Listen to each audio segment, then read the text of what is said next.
Shalom, Bapak Ibu Saudara sekalian, apa kabar Anda hari ini? Tidak terasa, kita sudah melewati bulan yang pertama dari tahun 2026.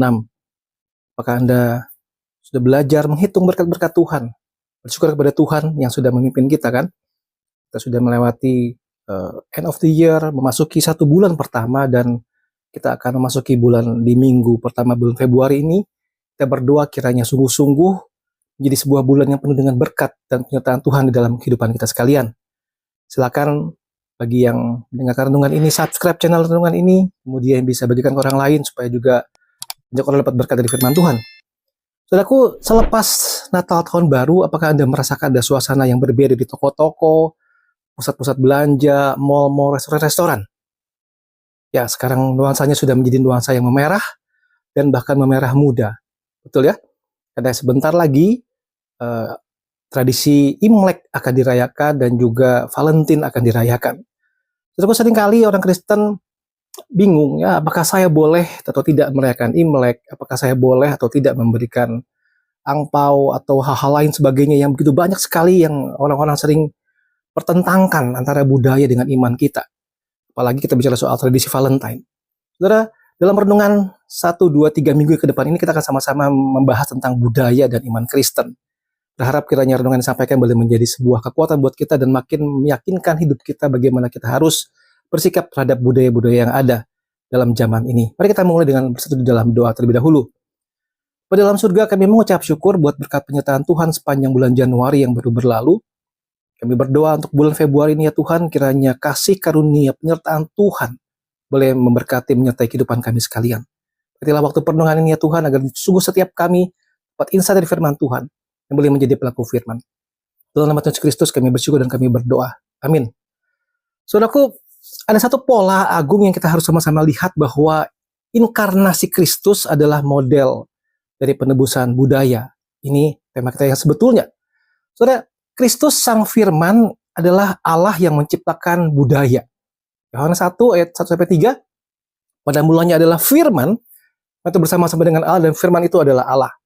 Ya, pada mulanya bersama-sama dengan Allah, segala sesuatu dijadikan oleh Dia, dan tanpa Dia, tidak ada sesuatu pun yang telah jadi dari segala yang telah dijadikan. Kolose 1 ayat 16-17 berkata, karena di dalam Dialah telah diciptakan segala sesuatu, yang ada di sorga, yang ada di bumi, yang kelihatan dan yang tidak kelihatan, baik singgasana maupun kerajaan, baik pemerintah maupun penguasa. Segala sesuatu diciptakan oleh Dia dan untuk Dia. Ya, ada terlebih dahulu, dan segala sesuatu ada di dalam Dia. Sebuah hal yang sangat jelas sekali, Kristus Sang Firman adalah menciptakan segala sesuatu, menciptakan budaya. Sesuatu diciptakan oleh Dia, termasuk manusia, termasuk kapasitas manusia untuk berkebudayaan. Bahasa, punya rasa keindahan atau seni, filsafat, sistem sosial, dan sebagainya. Di semua kebenaran, kebaikan, keindahan yang tersebar di berbagai macam budaya itu bersumber dari Sang Firman. Sang Firman. Di budaya itu bukan ciptaan iblis, adalah ciptaan manusia yang jatuh dalam dosa, tapi di dalam budaya itu mengandung jejak kemuliaan pencipta, tetapi juga ada noda-noda dosa atau kejahatan manusia. Saudara, Kristus Sang Firman itu juga masuk ke dalam satu budaya tertentu. Saudara lihat Yohanes 1 ayat 14. Firman itu telah menjadi manusia dan diam di antara kita. Kita telah melihat kemuliaannya, itu kemuliaan yang diberikan kepadanya sebagai anak tunggal Bapa, penuh kasih karunia dan kebenaran. Firman jadi manusia dan diam di antara kita. Inkarnasi adalah peristiwa kebudayaan. Yesus lahir sebagai seorang Yahudi. Hidup di bawah hukum Taurat, bicara dalam bahasa Aram, memahami budaya agraris oleh orang-orang Palestina. Allah tidak menghancurkan budaya dari luar, Dia memasuki. Allah memasuki budaya itu, mengidentifikasi dan menghidupi sebuah budaya tertentu untuk menyelamatkannya dari dalam. Yang ketiga adalah begini, Kristus Sang Firman yang menggenapi dan mentransformasi. Kolose 1 ayat 19 dan 20.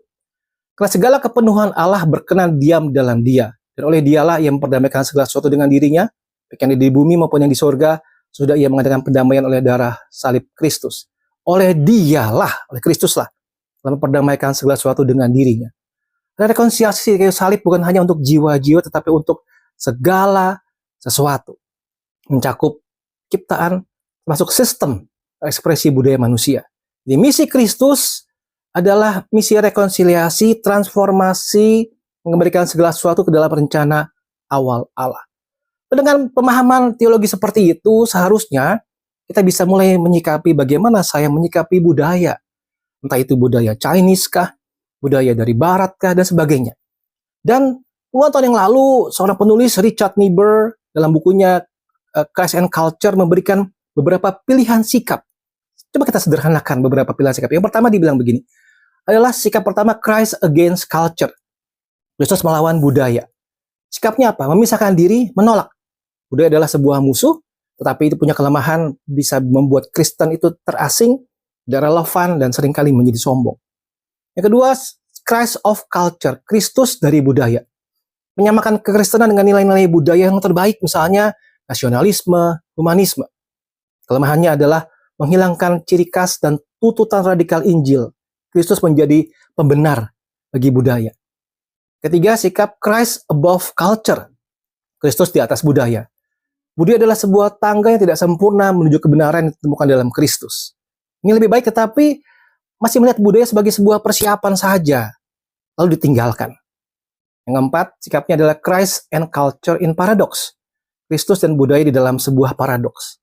Sikapnya adalah hidup dalam ketegangan antara dua kerajaan Allah dan kerajaan dunia, yang tidak akan didamaikan hingga akhir zaman. Ini rebellialistis, tapi bersikap pasif. Dunia sudah bobrok, terima saja. Dan yang kelima, yang sangat baik adalah begini. Christ, the transformer of culture. Kristus sang penebus, pengubah budaya. Inilah model yang selaras dengan inkarnasi dan amanat agung.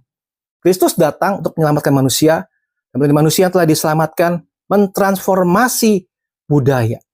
Dia bukan menghancurkan, tetapi menebus. Mengambil yang baik, membuang yang jahat, menguduskan, memberikan makna baru di dalam Kristus. Saudara, inilah sikap yang harus kita miliki. Kita memahami sebagai Kristus adalah sang penebus budaya, the transformer of culture. Bagaimana kita bisa menggenapinya atau menjalankan dalam kehidupan kita sehari-hari, saudara?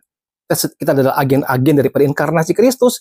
Kita dipanggil untuk mengikuti pola inkarnasi itu. Kita masuk dalam sebuah budaya, kita hidupi budaya, dan kita mengubah budaya itu. Contohnya misalnya saudara di dalam kekeluargaan, dalam keluarga, tradisi Imlek, gitu ya. Budaya Imlek, kita ikut dalam kebersamaan keluarga. Tapi kita mungkin belajar melihatnya begini. Kita memberikan sebuah angpau sebagai simbol dan berkat Tuhan. Makan-makan bersama, makan-makan besar sebagai sebuah simbol ucapan syukur dan rekonsiliasi.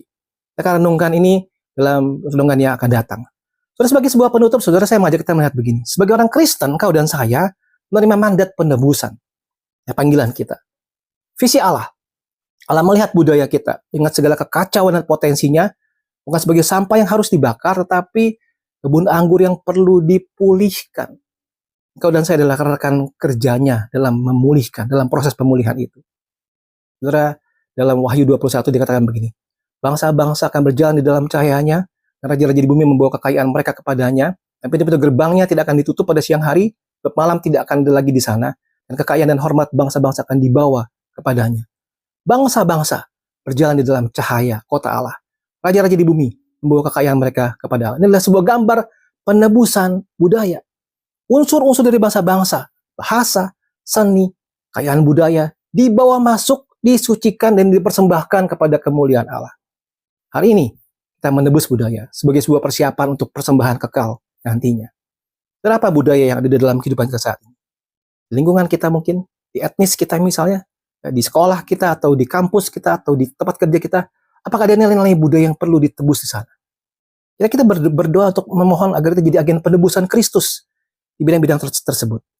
Terus lagi sebuah akhir daripada renungan ini yang kita akan sama-sama akan merenungkan lagi di minggu yang akan datang, bahwa engkau dan saya tidak dipanggil untuk lari dari dunia, ya, atau sekedar mengutuki kegelapannya. Engkau dan saya dipanggil seperti Yesus Kristus untuk masuk ke dalam dunia, mengulurkan tangan dan berkata, dalam Kristus Yesus terimalah hidupmu yang baru. Itulah panggilan kita. Tidak penebus-penebus kecil yang membawa kabar baik. Tidak ada satupun bidang kehidupan manusia yang terlalu gelap untuk disentuh oleh darah Kristus yang menyucikan dan roh Kristus yang memperbaharui. Segala sesuatu dijadikan oleh Dia, termasuk kapasitas manusia untuk berbudaya, bahasa, seni, filsafat dan sebagainya. Dan semua kebenaran, kebaikan, keindahan dalam berbagai budaya bersumber dari Sang Firman, meskipun sudah terdistorsi oleh dosa.